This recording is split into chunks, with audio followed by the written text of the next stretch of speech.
Jadi kalau dalam tradisi agama itu silaturahim adalah menyambung sesuatu yang seharusnya tersambung. Agama yang masuk negara enggak konflik itu diantaranya paling spesial itu Indonesia. Karena para wali ini mendampingi kultur daerahnya, tapi tidak benturan.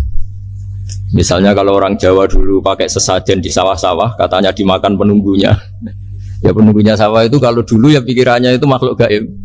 Di era modern ya penunggunya itu ya kambing, ayam itu. Jadi ya memang yang makan itu akhirnya. Tapi dulu itu aneh diistilahkan dimakan penunggunya. Kalimat penunggu itu apa ya gak jelas, apa dengan tanda petik apa penunggu betul gak jelas. Wali-wali datang tidak mengkafirkan itu tapi terus dirubah jadi sedekah ke tetangga-tetangga. Jadi kultur itu gak dilawan tapi cukup diubah. Jadi makani demit menjadi sedekah ke tetangga. Nah cerita kurban juga seperti itu. Dulu tokoh-tokoh Quraisy penunggu Ka'bah itu dulu sudah ndak tauhid, sudah musyrik kalau dalam bahasa agama. Itu di mana-mana termasuk kebutuhan pokok manusia itu kalau kumpul-kumpul itu makan-makan. Itu mulai dulu.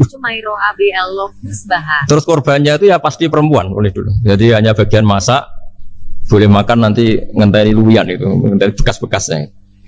Sehingga yang nyortir Abu Jahal CS itu. Jadi yang kurban harus hewannya bagus, spesial, bahkan nggak boleh dikawinkan. Hewan yang mau dikorbankan itu nggak boleh dikawinkan, nggak boleh pernah dikendarai, nggak boleh pernah dipakai bajak sawah dan sebagainya. Semuanya serba spesial. Nanti dikorbankan di Ka'bah, yang dijual Ka'bah. Nah pertanyaannya Ka'bah ini nggak memakan daging, yang untung ya ketua-ketuanya ini, karena Ka'bah tidak doyan daging. Dan itu ya di atas namakan Allah ini demi taqarrub ila Allah demi. Sehingga mereka bilang waqalu hadhihi an'amu wa harsun hijrul la yat'amuha illa man nasa'u bisamihim. Ini hewan korban harus spesial dan yang berhak makan hanya orang-orang spesial, yaitu para penunggu Ka'bah, para sadanatul bait. Tapi karena mereka sudah tidak benar, tidak jujur, Islam mau merubah tradisi itu. Tapi kalau tradisi itu dirubah, maka Islam akan terkenal pelit karena dari acara makan-makan menjadi tidak ada makan-makan. Jadi kadang kebenaran itu harus diganti dengan sesuatu yang tidak ekstrim, karena tadi dari acara makan-makan menjadi sama sekali nggak makan-makan. Maka terus diganti oleh Islam dengan kalimat udhiyah, dengan kata kurban. Nah kenapa itu harus terjadi? Karena kurban itu sebetulnya syariatnya Nabi Ibrahim, di mana orang Mekah itu memang turunan Nabi Ibrahim, sehingga sisa-sisa makan-makannya masih. Cuma mulai ada melenceng, ada sesajen, ada khurafat, ada bid'ah. Kemudian itu mulai masalah. Terus Rasulullah Muhammad SAW datang ingin benahi itu. Tapi yang dibenahi adalah menghilangkan kemusyrikannya, bukan makan-makannya. Akhirnya diganti oleh udhiyah. Nah kenapa ada kurban? Kalau dalam banyak literatur, Nabi Ibrahim alaihissalam itu Nabi yang paling dengan tanda kutip mengklaim kalau beliau itu orang paling sayang kepada Allah, paling dekat kepada Allah. Nggak ada yang dicintai selain Allah. Beliau memaklumatkan itu baik secara lisan maupun di gemuruh hatinya, di bisikan hatinya, di detak jantungnya, pikirannya seperti itu. Pas itu beliau belum punya putra karena beliau termasuk lambat punya anak. Suatu saat ditakdir punya putra, yaitu Ismail. Pas seneng-senengnya jalan, pas seneng-senengnya punya anak, sama Allah disuruh nyembelih. Anak kamu harus kamu sembelih. Ibrahim kaget. Kenapa ya Allah? Kamu adalah orang yang sering ngomong bahwa yang paling kamu cintai saya. Tapi setelah ada anak kamu, kayaknya enggak. Protes Nabi Ibrahim, Pak. Yang benar Gusti, iya harus anak kamu. Karena beliau kadung janji, kadung komitmen yang paling dicintai Allah, tidak ada yang lain. Saya akan mencintai engkau ya Allah, meskipun harus mengorbankan anak saya. Sehingga cerita terus disyariatkannya kurban itu. Ketika Nabi Ibrahim berkomitmen melaksanakan perintah itu, Ismail juga mau nurut, bersama Allah diganti oleh hewan kurban yang bernama kambing. Sehingga versi cerita itu bahwa Allah akan maklumi ketika orang mencintai Allah secara serius, bersamaan dengan itu orang juga mencintai anaknya dengan proporsi masing-masing. Itu di khazanah-khazanah yang saya baca. Versi kedua, tapi ini nanti nggak perlu dipertanyakan, itu versi yang paling baik, yang paling benar gimana? Yang tanya juga bid'ah, yang jawab juga bid'ah nanti. Karena itu wilayah yang kadung terjadi. Jadi kalau dalam ilmu hadis itu, kalau kadung terjadi, buat kamu unggulkan yang mana, tetap saja yang terjadi hanya satu. Mus kelewat. Beda dengan istihad solusi. Karena mau terjadi ya kita uji coba. Kalau nggak cocok yang A ya cocok alternatif B, alternatif C. Kalau sudah kelewat, mau gimana? Kalau salah ya salah aja kan. Versi kedua begini. Semoga versi kedua ini yang benar. Kalau ini benar, keren. Nabi Ibrahim itu memaklumatkan diri. Kalau dalam bahasa Arab itu iddia itu mengklaim bahwa dia adalah orang yang paling sayang terhadap makhluk Allah, semua hamba Allah. Terus beliau diterbangkan ke langit. Diterbangkan ke langit ke alam malakut. Ya tidak usah ditanyakan tanya terbang gimana, ribet nanti itu. Setelah diterbangkan di langit, wa kadzalika nuri Ibrahim malakutas samawati wal ardh, diperkenalkan alam langit, terus dipertontonkan. Itu ada sekian hamba Allah yang nyabu, yang ngefly, yang dugem, pokoknya yang maksiat-maksiat itu. Ibrahim ditanya sama Allah, gimana itu mereka menurut kamu? Damirhum, habisi saja ya Allah. Mereka makan rezekimu, hidup di bumimu, tapi mereka tidak mengindahkan engkau. Matikan saja. Sama Allah diturutin. Jalan-jalan lagi sampai 3 kali peristiwa tempat-tempat maksiat itu dihabisin sama Nabi Ibrahim. Beliau minta sama Allah supaya itu dihabisin. Singkat cerita, terus beliau diturunkan sama Allah. Saat diturunkan, ya Allah tidak jawab, tidak apa. Allah itu punya sunnah, punya tradisi. Dengan nabinya itu tidak jawab. Suatu saat Nabi Ibrahim disuruh bunuh anaknya, disuruh nyembelih. Protes kan? Buat samrotu fuadi, ini kekasih saya, putra saya, kenapa engkau nyuruh membunuh? Terus kata Allah, kamu tidak ingat, di malam kamu saya mi'rajkan, melihat hamba-hambaku, dan itu yang bikin aku, dan saya cinta sama mereka yang bikin saya, kamu yang tidak saja minta dibunuh. Sebenarnya gentian saya yang minta, kamu tidak nurutin gitu. Kamu pas minta saya tidak tak pikir, langsung tak turutin. Kenapa saya yang sekarang minta kamu mikir gitu. Tapi huwa samratu fuadi, itu buah hati saya. Dan memangnya makhluk-makhluk itu makhluk siapa? Saya yang bikin, kamu enak saja nyuruh bunuh. Nah semenjak itu jadi kearifan kita. Makanya ada guyonan di dunia kiai itu, ada anak perempuan, kan nggak lazim ya, perempuan pakai GL Pro kalau dulu, mungkin sekarang pakai Ninja, pakai celana jin. Siapa ya? Wong luput suwut. Siapa itu perempuan kok gitu? Ini ponakane jenengan Mbah, astagfirullah, muga-muga pangeran nyepuro. Jadi langsung rubah dari maksudkan menjadi ndak karena keluarga. Nah, jangan-jangan kebencian kita pada maksiat itu oke, kita wajib benci maksiat, tapi tetap ada catatannya. Plus yang maksiat itu tidak orang yang terkait dengan kita. Coba kalau yang maksiat itu orang yang terkait dengan kita, itu anak kita, ponakan kita, mungkin istri kita, paling mintanya ya Allah ampuni. Sama-sama maksiat, yang satu minta dihabisin, yang satu kita minta diampuni. Fair gak kita sebagai manusia? Tidak fair. Tidak fair. Makanya kalau ada guyonan, ada supir salah dimarahin, pasti supir ini belum pegang rahasia. Tapi kalau sudah pegang kartu, si majikannya punya apalah gitu, simpanan gitu, wah ini pegang, berani marah gak tuh? Jadi itu guyonan kiai. Makanya jadi manusia itu gak pernah adil sebenarnya. Makanya Allah pernah mensifati manusia itu wa kanal insanu zaluman jahula. Manusia itu sangat zalim dan sangat bodoh. Kalau misalnya jenengan tanya, orang soleh pun itu gimana? Orang soleh asal manusia tidak nabi, itu ya mesti ada zalimnya. Makanya kalau dalam kitab hikam diterangkan, kitab hikam itu kitab yang olah manusia. Itu menyebut begini, manusia itu siapa? Dijawab, manusia itu mangkanat mahasinuhu masawiyah. Orang yang ketika baik saja salah, apalagi ketika salah. Kita misalnya punya toko laris ya, doanya mustajab laris, pembelinya banyak, kualitasnya bagus. Pasti ada toko sekeliling yang megap-megap karena orang sekarang ke kamu kan itu. Sehingga orang supaya terus merasa salah. Robbana dzulamna anfusana, meskipun kita sedang benar pun, saya termasuk kiai yang kalau ngelepas haji, mungkin yang haji itu mangkel. Karena saya tidak pernah muji-muji haji, meskipun saya melepas orang haji. Umumnya kiai kalau ada orang haji kan dilepas haji mabrur, tidak ada lain balasan kecuali surga. Saya itu karena pernah kecil, pernah dengerin masyarakat. Itu ngenes ketika si kiai pidato tadi ternyata ngenes. Ngenesnya seakan-akan surga itu hanya milik yang haji. Mana koyo kula sepudi Gus wong ora kelar kaji. Semenjak itu setelah saya jadi kiai ya dendam juga. Akhirnya setelah saya jadi kiai kalau ngaji orang yang haji mabrur balasannya surga, orang yang fakir sabar juga surga, orang yang sering dimarahin istri juga surga. Kata pokoknya surga terus. Sampai yang mau haji itu Gus, gimana kok bahas kita kok sama dengan mereka? Ya karena saya ada ulama pesanan kata gitu. Jadi artinya gini, Ketika Anda muji ibadah haji, jangan kira yang ngenes tidak banyak, yang ngeluh juga banyak karena mereka ada takdir gak mampu haji. Itu hebatnya Islam. Islam juga datang dengan solusi-solusi. Misalnya Jumatan itu hajinya orang miskin, orang yang ingat Allah mulai subuh sampai matahari terbit juga sama dengan umroh. Jadi karena tidak semua orang itu mampu haji. Jadi itu Islam. Nabi Ibrahim diperingatkan Allah bahwa tidak seperti itu cara mengelola hambaku. Nah, Islam ini kata Allah anit tabi' millata Ibrahim hanifa. Referensinya Islam, mentornya Islam itu Nabi Ibrahim. Sehingga kita alhamdulillah punya sejarah wali songo. Saya punya orang tua di Nur Salim itu sayang sekali sama umat, Mbah Mun juga gitu.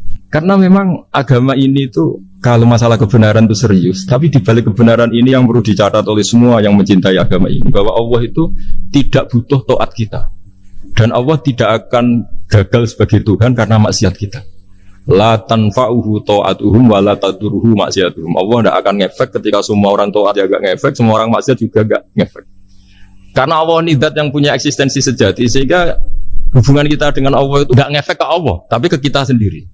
Sehingga mereka lebih rileks karena gak merasa harus mati-matian bela Allah. Allah tetap Al-Qayyum, dat yang bisa berdiri sendiri. Sehingga di kitab-kitab itu ada bab namanya Mizahun Nabi, guyonan-guyonan Nabi. Itu ada babnya sampai di kitab Ihya. Masyhur itu. Suatu saat ada orang sepuh sowan ke Nabi. Karena sudah sepuh, beliau pamit lah, kira-kira jam segini pamit, ya Rasulullah saya mau pulang karena nanti kemalaman. Karena beliau jalan kaki yang orang sepuh. Kata Nabi, ya tenang saja di sini, nanti pulang kamu udah jalan kaki. La ahmilan naki alab dinnakoh, nanti kamu tak naikkan anaknya unta. Pikirannya orang sepuh tadi namanya anak unta itu ya kecil. Wama faltu biminako, apa yang bisa saya lakukan dengan anak unta? Sudah, tenang saja. Setelah beliau ngaji lama, ya dikasih unta tua itu. Silakan kamu bawa unta saya ini. Ini kan unta tua, ada anak unta. Ya meskipun tua ya anaknya unta. Jadi agama itu rileks. Nabi Ibrahim itu pernah minta supaya nyawanya itu diperpanjang karena beliau ya, umumnya orang itu kan ingin nyawa panjang, ingin umurnya panjang. Allah tidak jawab gak apa. Suatu saat ada tamu, orangnya itu sepuh sekali. Nabi Ibrahim karena orang yang sangat menghormati tamu dikasih kurma, apa itu? Anggur. Itu setiap dimakan dikunyah meler lagi keluar. Karena sudah sepuh, nggak ada giginya, dikunyah keluar lagi. Itu jawabnya Nabi Ibrahim, ya Allah, masuk lagi ke kamar, sholat lagi, mengcancel doa panjang umur. Katanya Ibrahim, oh jenengan jawab toh. Artinya kalau ingin tua sekali ya nasib kamu kayak itu gitu. Jadi karena beliau tahu itu jawaban terus masuk kamar, oh jawab terus dijadikan terus membatalkan doanya. Itu Nabi Ibrahim. Kalau orang sekarang enggak, dongo ngarani, ya tua ya tetap sehat. Karena doa itu kalau enggak diperjelas itu ya repot. Ini cerita supaya kita berislam itu teriak. Saya Mbah Mun itu meskipun kiai top, senengannya dia guyon bapak saya. Tapi guyon itu ada yang wajib. Saya dulu itu janggal. Nuduh zina itu dosanya besar sekali. Saya ulang lagi, nuduh orang lain zina itu dosanya besar sekali. Disebut bab kota. Saya pernah menjumpai 3 kiai besar Duafa, 3 kiai besar. Dia top semua. Di majelis itu ada gosip bahwa si A itu punya selingkuhan sama Sri misalnya atau siapa lah.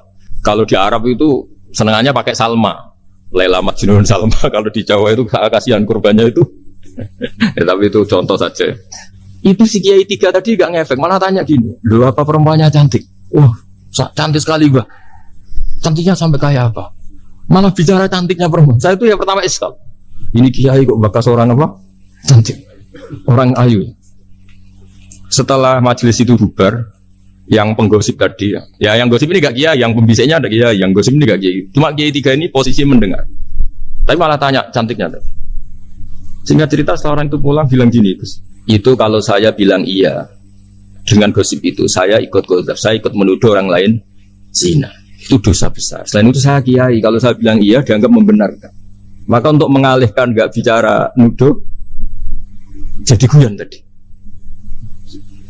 Jadi guyonnya itu, karena kalau kita tadi bilang iya, artinya mengiyakan. Dan itu artinya qadzaf, punya dosa besar karena nuduh orang lain zina. Diperparah dia kayak besar, kan orang menjadi percaya karena yang ngomong bukan penggosip lagi, tapi ya, maka dialihkan. Loh, ayo lu cung. Sampai segitunya kearifan. Sehingga dulu ketika Maiz itu seorang sahabat yang pernah salah besar. Itu Nabi ketika beliau ada gosip salah gitu ya, Nabi masih Jangan-jangan kamu hanya mimpi, Cung. Jangan-jangan kamu hanya megang, tapi tidak sampai zina. Sampai terakhir Nabi tanya, Afi aplikasi, jangan-jangan otak kamu sudah agak error. Saking tidak inginnya Nabi mempercayai hal-hal seperti itu. Nah, problem kita di zaman sekarang justru kadang nyari-nyari supaya tahu buktinya. Yang dulu para orang soleh menghindari bukti itu supaya enggak suudzon. Sekarang orang mencari-cari bukti. Padahal itu dilarang, wala tajassasu, orang enggak boleh mencari-cari kesalahan orang lain. Nah, itu kearifan-kearifan yang saya dapatkan dari Bapak, dari Mbah Mun, dari Pak Zaini, dari Pak Gures. Mereka orang-orang yang luar biasa menghindari ngomong penting. Sekarang itu orang banyak yang sering ngomong penting. Sebenarnya itu malah salah. Karena kalau ngomong penting itu vonis terhadap orang lain. Tapi kalau kamu rileks, tidak. Nabi dulu itu rileks sekali. Ketika beliau ngaji gini, terus ada pemuda lewat bawa cangkul mengabaikan pengajian Rasulullah. Banyak sahabat bilang, celaka orang itu, ada Nabi ngaji kok tidak ikut. Jawabannya Nabi unik. Jangan-jangan dia punya keluarga yang harus kerja, dan kalau harus kerja untuk nafkah keluarganya itu juga ibadah. Itu ya sunnah saya. Jadi Nabi rileks saja, tidak tersinggung, tidak. Nah, kenapa kita butuh rileks? Karena kebenaran sekali dipaksakan itu jadinya benturan. Dan itu wali-wali Songo itu dulu sudah berpikir seperti itu. Sehingga Pak Zaini yang sering ngendikan sama saya, kita ini bisanya mengikuti Mas Bah, kalau manggil saya Mas, tidak bisa benturan. Sehingga tadi ada modifikasi dari sesajen menjadi sedekah, dari apa menjadi apa. Jadi tidak langsung benturan. Dan itu khazanahnya, bacaan-bacaannya banyak sekali, termasuk peristiwa udhiyah tadi. Jadi dulu kurban itu dipakai ajang orang-orang tokoh Quraisy supaya dapat daging yang bagus di atas namakan Ka'bah. Jadi agama ini dijual mulai dulu. Terus kuno agama ini dijual. Dan agama mulai dulu ya prospek. Ka'bah itu bisa menyedot wisatawan berapa, wisata religi. Sehingga dulu ada Ka'bah tandingan, perhitungannya juga ekonomi. Jadi mulai dulu itu ya sudah seperti itu, apa bikin dunia seperti ini. Jadi mulai dulu agama itu ya, sampai orang Yahudi gak mau iman sama Nabi ya, pikirannya sederhana. Kalau saya tokoh banyak yang sowan, banyak yang ngasih-ngasih. Kalau saya ikut Muhammad, saya anak buah, yang ngasih saya siapa ya? Jadi perhitungannya juga ekonomi. Jadi ketika Abraham mau bikin Ka'bah tandingan, itu perhitungannya juga ekonomi. Jadi ribet kan memang kalau manusia itu sudah ribet. Tapi Islam ini datang bukan untuk itu, tapi memaklumi itu. Itu hebatnya Nabi Ibrahim. Ketika beliau berdoa, ya Allah, keluarga kami saya tempatkan di Mekah. Rabbana liyuqimus sholata faj'al af'idatam minan nasi tahwi ilaihim warzuqhum minas samarat. Cuma menurut Islam dibalik, ya Allah, kita ini ingin anak-anak kami ini bersujud kepada Engkau, ingin anak-anak kami ini melakukan sholat. Tapi mereka ini manusia yang untuk ketahanan hidupnya butuh makan, butuh rizki, butuh ekonomi. Maka tolong ekonominya dijaga ya Allah. Jadi dibalik, demi sholat menjaga ekonomi. Jangan dengan demi ekonomi meninggalkan sholat. Jadi dibalik, jadi demi sholat menjaga ekonomi. Juga termasuk menjaga politik. Andaikan tidak ada orang Islam yang cakap politik, terutama yang soleh-soleh, kemudian negara bikin aturan alam mereka, sholat dianggap larangan, pengajian dengan larangan, juga repot. Makanya mulai dulu kiai-kiai itu ya politik, karena nggak ingin negara ini diatur oleh orang yang anti sholat, anti agama. Karena kalau negara terserah yang sedang jabat, kemudian yang jabat tidak soleh, bisa nganggap maksiat-maksiat tidak ilegal, yang pengajian justru ilegal. Nah, di sini kenapa banyak orang-orang soleh dulu ya rata-rata ya berpolitik mulai sebelum kemerdekaan sampai setelah kemerdekaan. Jadi itu ada filosofinya. Nah, bahwa ada oknum-oknum yang tidak seperti itu ya monggo, itu oknum. Tapi sebetulnya awal-awalnya kenapa banyak orang soleh yang politik, karena nggak ingin negara ini dipimpin oleh orang-orang yang anti agama, anti kebaikan. Sehingga berkahnya apa? Berkahnya negara ini berkonstitusi secara Islami. Meskipun tidak negara Islam, tapi tadi hak asasi manusia terjaga, hak belajar, hak beragama, hak ibadah. Coba bayangkan kalau kita jadi korut, Korea Utara kan pusing. Itu uniknya, lagi-lagi ini cerita uniknya. Itu mulai dulu itu tidak ada benturan. Ketika ada Masyumi, ada Partai NU, ada macam-macam. Muhammadiyah datang di Jogja itu Mbah Ahmad Dahlan itu teman dekatnya Mbah Hasyim. Saya tahu banyak tentang, namanya dulu Mbah Darwis. Itu dulu ngajinya sama pernah buyut-buyut Qiyami di sini. Dulu ngaji Mbah Soleh Darat, Mbah Ahmad Dahlan sama siapa itu Mbah Hasyim. Ketika di Mekah yang Mbah Ahmad Dahlan ngaji Syekh Khotib Minangkabau itu ya sama Mbah Hasyim. Nah kebetulan Mbah Ahmad Dahlan hidup di Jogja yang zaman itu sudah khurafatnya kayak apa, karena ada sistem agama yang sangat menurut beliau sangat jauh dari Islam yang murni. Terus beliau revolusinya seperti itu. Yang Mbah Hasyim nampak di Jombang. Nah itu kan murni ilmu sosial, murni muqtadul khal. Terus beliau punya metode yang berbeda, tapi nggak masalah. Mulai dulu nggak masalah. Kemudian yang jadi kalau yang kadang-kadang memasalahkan tuh ya memang yang nggak tahu masalah. Sebenarnya dulu dia biasa aja karena ya itu urusan metode, urusan. Saya teruskan masalah ukhiyah. Jadi yang diceritakan Nabi Ibrahim tadi bahwa benci seseorang kita atas namakan maksiat itu tidak segampang itu, karena jangan-jangan kebetulan yang maksiat itu keluarga kita. Apakah kita punya kebencian yang sama saat yang maksiat itu keluarga kita, atasan kita, teman kita? Ya kayak tadi. Kalau saya corong jodi belanjani janji, ada orang janji sama saya nggak tepat waktu, saya bisa marah, itu pasti sebabnya jelas. Itu bawaan saya nggak berjasa sama saya. Kalau kata dokter Klik nggak cantik. Intinya Nabi Ibrahim itu coba kalau yang maksiat itu anak kamu berharap saya ngasih tobat kan? Bukan langsung tak habisin kan? Intinya Allah ingin bilang ke Nabi Ibrahim, andai kan yang maksiat itu anak kamu, ingin saya menghabisi apa tak kasih tobat? Ya kasih tobat ya. Ya seperti itu saya yang bikin. Maka di Al-Azhar sana, kalau cerita orang-orang alim itu masyhur, ada tempat maksiat mau dihabisin sama orang-orang yang sangat keras. Ketemu Syekh Mutawalli Sarawi, ditanya, andai kan mereka mati saat maksiat, itu mereka ke surga apa ke neraka? Ya ke neraka. Ditanya sama Syekh Mutawalli, kalau mereka ke neraka, akan ada dzalika muradan Nabi? Apa seperti itu yang digedaki Nabi, umatnya mati terus masuk neraka karena belum tobat? Tidak, Nabi inginnya mereka tobat dulu. Ya sudah, jangan dihabisin. Kamu berproses ikut mentobatkan mereka. Kebetulan ini mau mendengar. Jadi kita lunak, kita baik itu ya semuanya ingin Allahum yarji'un, semoga mereka kembali, mereka tobat. Bukan lunak dengan arti mengakui maksiat itu satu kebaikan, itu yang bahaya. Kalau lunak sampai mengakui itu maksiat itu kebaikan, itu bahaya sekali. Tapi kita lunak karena kita ingin berproses untuk bertobat. Karena tadi kalau kita punya nurani itu mesti, andai kan yang maksiat itu anak kita atau teman dekat kita atau orang yang berjasa sama kita, apa kita bisa tegas? Kira-kira gimana? Waqat adabbahu ta'ala khalilahu Ibrahim fi ba'di mawatinihi al-azimah. Jadi Allah kalau dalam bahasa Arab memberi teguran itu namanya takdib. Makanya kalau orang nakal itu, kalau orang Jawa bilang kurang ajar. Sebenarnya ajar itu kan tahun ajaran baru. Ajar itu kan barang baik. Ya kan disebut tahun ajaran baru. Pengajaran, ajar itu kan barang. Jadi kalau kurang ajar berarti kurang baik. Itu bahasa Arabnya orang yang kurang ajar perlu diajari. Itu kalau orang Arab bilang ditakdib.